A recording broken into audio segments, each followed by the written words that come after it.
So, hello and welcome back to Mr. Charles Dickens and his novel, A Tale of Two Cities, a book that I feel like there's a really good story in here.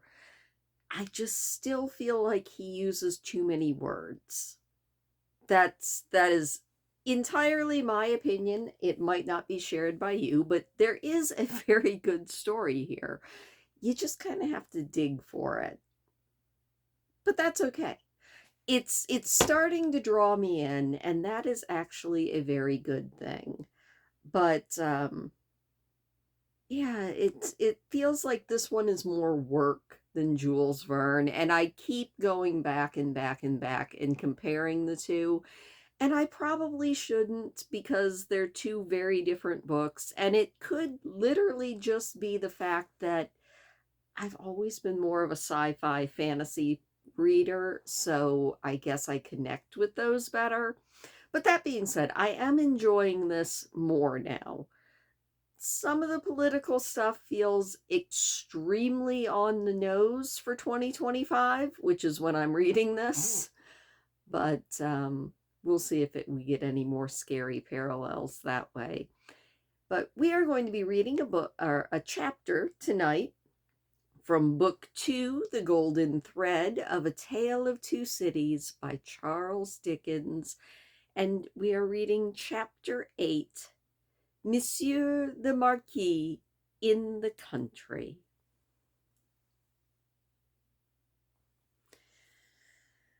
A beautiful landscape, with the corn bright, but not abundant. Patches of poor rye where corn should have been, patches of poor peas and beans, patches of most coarse vegetable substitutes for wheat. On an inanimate nature, as on the men and women who cultivated it, a prevalent tendency towards an appearance of vegetating unwillingly, a dejected disposition to give up and to just wither away. Monsieur the Marquis, in his travelling carriage, which might have been lighter, conducted by 4 post horses and 2 postilions, fagged up a steep hill. A steep blush on the countenance of Monsieur the Marquis was no impeachment of his high breeding. It was not from within. It was occasioned by an external circumstance beyond his control, the setting sun. The sunset struck so brilliantly into the traveling carriage when it gained the hilltop that its occupant was steeped in crimson. "It will die out," said Monsieur the Marquis, looking at his hands. "Soon." In effect, the sun was so low that it dipped at the moment. When the heavy drag had been adjusted to the wheel, and the carriage slid downhill with a cinderous smell and a cloud of dust, the red glow departed quickly, the sun and the Marquis going down together. There was no glow left at all when the drag was taken off. But there remained a broken country, bold and open, a little village at the bottom of the hill, a broad sweep and a rise beyond it, a church tower, a windmill, a forest for the chase, and a crag with a fortress on it used as a prison. Round upon all these darkening objects, as the night drew on, the Marquis looked with the air of one who was coming home. The village had its one poor street, with its poor brewery, poor tannery, poor tavern, poor stable yard for relays of post horses, poor fountain, all of the usual poor appointments. It had its poor people, too. All of its people were poor, and many of them were sitting at their doors, shredding spare onions and the like for supper, while many were at the fountain, washing leaves and grasses and any such small yieldings of the earth that could possibly be eaten.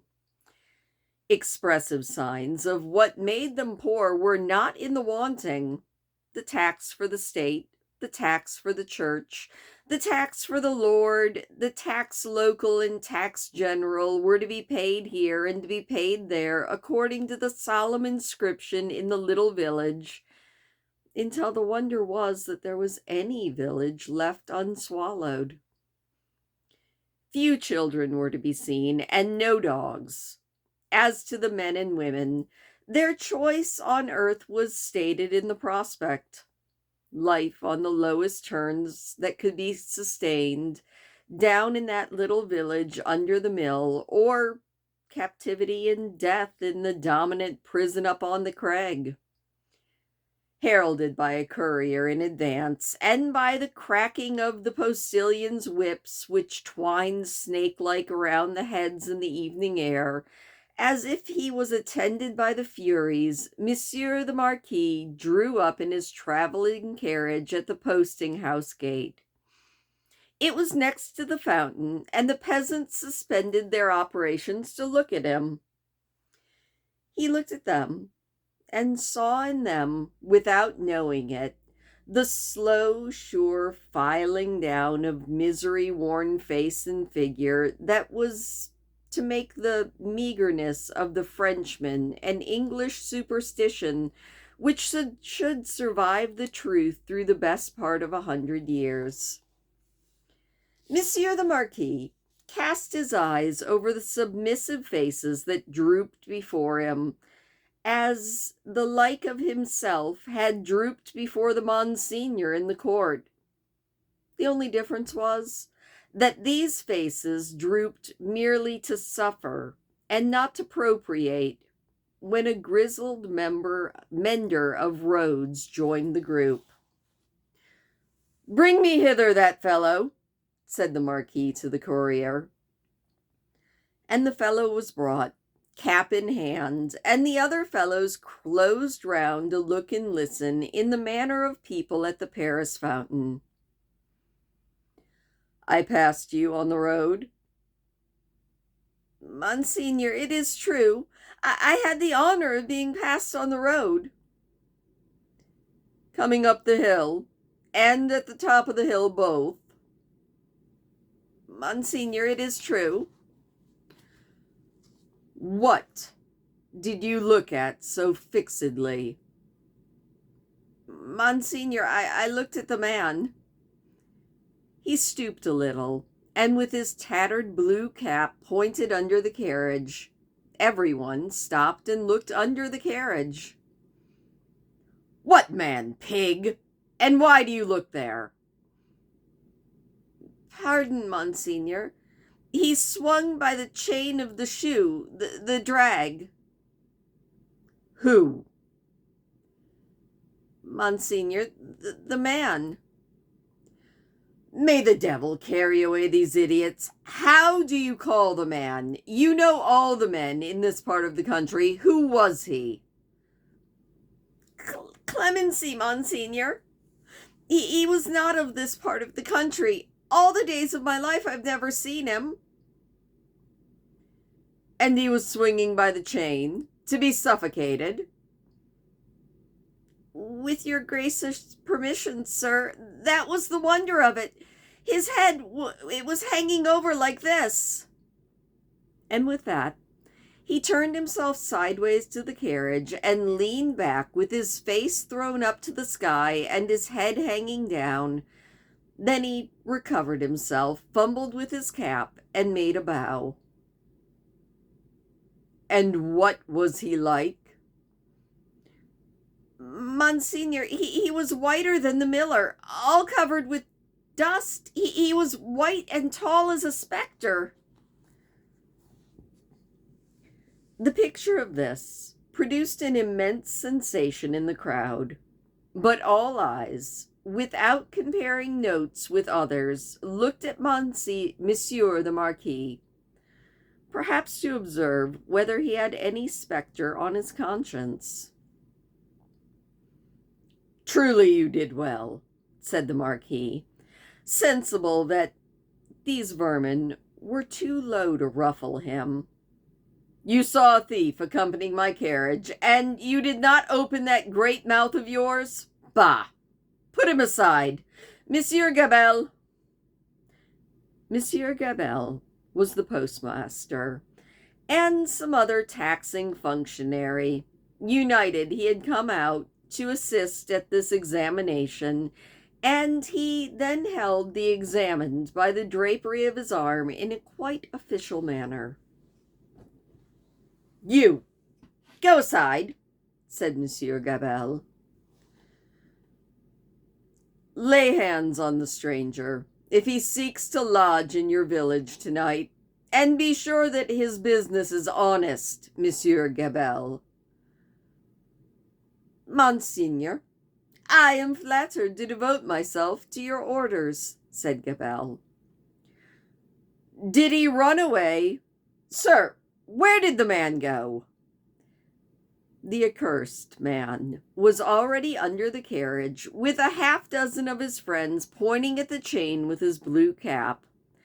Some half-dozen of other friends promptly hauled him out and presented him, breathing heavily, to Monsieur the Marquis. "Did the man run away, idiot, when we stopped for the drag?" "Monseigneur, he precipitated himself over the hillside head first, as a person dives into a river." "See to capturing him, Gabelle. Go on." The half-dozen who were looking at the chain were still among the wheels, like sheep, when the wheels turned so suddenly that they were lucky to save their skin and bones. They had almost nothing else left to save, or they might not have been so fortunate. The burst with which the carriage started out of the village and up the rise behind was soon checked by the steepness of the hill.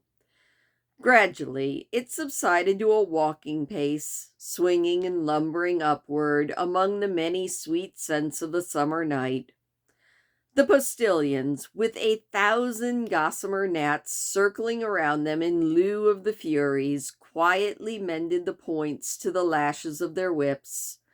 The valet walked by the horses. The courier was audible, trotting ahead into the dim distance. At the steepest point of the hill, there was a little burial ground, with a cross and a new large figure of our Savior upon it. It was a poor figure, done in wood, done by some inexperienced rustic carver, but he had studied the figure from life, his own life, maybe, for it was quite spare and thin. Along with this distressful emblem of a great distress that had long been growing worse and was not at its worst, there was a woman kneeling. She turned her head as the carriage came up to her, quickly rose, and presented herself at the carriage door. "It is you, Monseigneur! Monseigneur, a petition!" With an exclamation of impatience, but with his unchangeable face, the Marquis peered out. "What? What is it? Always petitions." "Monseigneur, for the love of great God, my husband, the forester." "And what of your husband, the forester? It's always the same with you people. Can he not pay something?" "He has paid all, monsieur. He is dead." "Oh, well then, he is quiet. Can I restore him to you?" "Alas, no, monsieur. But he lies yonder, under a heap of poor grass." "And?" "Monseigneur, there are so many little heaps of poor grass." "Again, your point." She looked like an old woman, but she was young. Her manner was one of passionate grief. By turns, she clasped her veinous knotted hands together with wild energy and laid one of them on the carriage door, tenderly, caressingly, as though it were a human breast and could be expected to feel the touch. "Monseigneur, hear me. Monseigneur, hear my petition. My husband died of want. So many die of want. So many more will die of want." Again, what is your point? Can I feed them? Monseigneur, the good God knows, but I don't ask. My petition is that a morsel of stone or wood with my husband's name may be placed over him to show where he lies. Otherwise, the place will be quickly forgotten. It will never be found when I am dead of the same malady that took him. I will be laid under some other heap of poor grass. Monseigneur, there are so many, and they increase so fast, and there is so much want. Monseigneur, please. The valet had put her away from the door. The carriage had broken into a brisk trot. The postilions quickened the pace, and the woman was left far behind.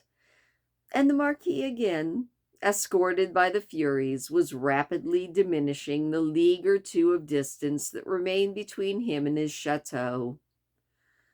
The sweet scent of summer night rose all around him, and rose as the rain falls upon the dusty, ragged, and toil-worn group at the fountain, not far away, to whom the mender of roads, with the aid of the blue cap, without which he was nothing, still enlarged upon his man that was like a spectre, as long as they could bear it. By degrees the people could bear no more, and they dropped off one by one, and lights twinkled in the casements, which lights, as the casements darkened and more stars came out, seemed to have shot up into the sky instead of been extinguished. The shadow of a large high-roofed house and of many overhanging trees was upon Monsieur the Marquis by then, and the shadow was exchanged for the light of a flambeau as his carriage stopped and the great doors of his chateau were opened to him. Monsieur Charles, who I expect, has he arrived from England yet? Monsieur, not yet, was the answer to his question. And that, with Monsieur the Marquis being possibly the most evil character I've read in a while, is where we end tonight. It was a shorter chapter, but looking ahead, tomorrow is one of those unusually long chapters. So expect a longer chapter tomorrow and a shorter one tonight. Oh my goodness. So what do you think of Monsieur the Marquis?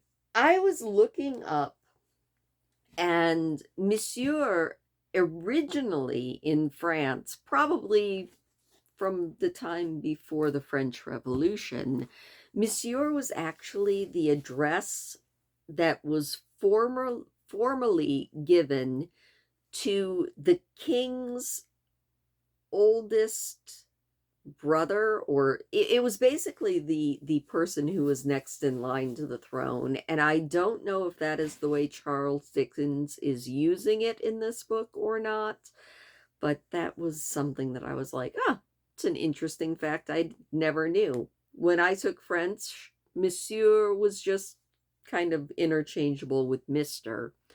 Also, I'm kind of curious, and if you guys know, let me know, but if you don't know, that is fine. I hopefully will remember to look it up.